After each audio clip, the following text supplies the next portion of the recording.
பெரிய வயது இடைவெளிலாம் கிடையாது உங்களுக்குள்ள. பட் ஸ்டில் வந்து you guys respecting each other. அவரை பற்றி அவ்வளோ பெருமிதமாக நீங்கள் சந்தோஷம். ஏன்னா ரொம்ப கவனிக்கப்பட வேண்டியது. நான் ரீசெண்டாக அவரோட ஃபோனில் பேசுனப்ப கொஞ்சம் கூடுதலாக தான் படம் பண்ணா என்ன, அதே தான் சார் அவர்கிட்ட அதிகமாக கேட்டுருப்பேன். அவர்கிட்டையும் சரி பிரேம்கிட்டையும் கேட்கறது நான் தான். எப்பா வருஷத்துக்காக ஒரு படம் பண்ணுங்களேப்பா அப்படின்னா அது அதுக்கு அந்த லிஸ்ட்லேயே இன்னொருத்தர் இருக்கான் சார், இப்போ அஸ்வின் ஒருத்தருக்கான் சார், அஸ்வின் அவனையும் கேட்டு தான் இருக்கு.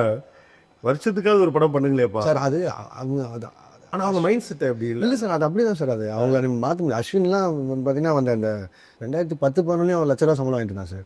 அவன் அந்த ஐஐடி அந்த மாதிரி ஆளுங்க, ஃபர்ஸ்ட் ரேங்க், இந்த ஸ்டார் ஸ்டூடெண்ட்டு அந்த கேட்டகரி. நாங்களாம் ஷார்ட் ஃபிலிம்னா என்னென்னு எடுத்து கற்றுக்கிட்டு இருக்கும்போது அவன் ஷார்ட் ஃபிலிம் நேஷனல் அவார்டு வாங்கினான், தர்மம்னு சொல்லி. அந்த நேஷனல் அவார்டு எப்படி இருக்குன்னு அந்த ரூமில் அப்போ தான் பார்த்தோம். அவன் நாங்கள் விளாட்டா ஷார்ட் ஃபிலிம் பேசிக்கும் போது அப்போ ஹி மேட் ஷோர் நான் ஃபஸ்ட் ஃபிலிம் பண்ணால் நான் அது நேஷனல் அவார்டு வினிங் ஃபிலிமாக தான் இருக்கணும்னு வெயிட் பண்ணிட்டு இருந்தான். மண்டேல 10 வருஷம் கழிச்சு பண்ணேன் சார். 10 வருஷம் கழிச்சு. அவனை 2014 நான் சைன் பண்ணும்போது அப்போ கதை எழுதிட்டு இருந்தான். நானும் அவனும் அப்போ பேசிகிட்டு இருந்தோம். நீ ஃபஸ்ட்டு படம் பண்ணேன்னா நான் வந்து அசஸ் பண்ணுறேன், நான் பண்ணால் நீ வந்து அசஸ் பண்ணுங்கிற டாக்கில் தான் இருந்தோம்.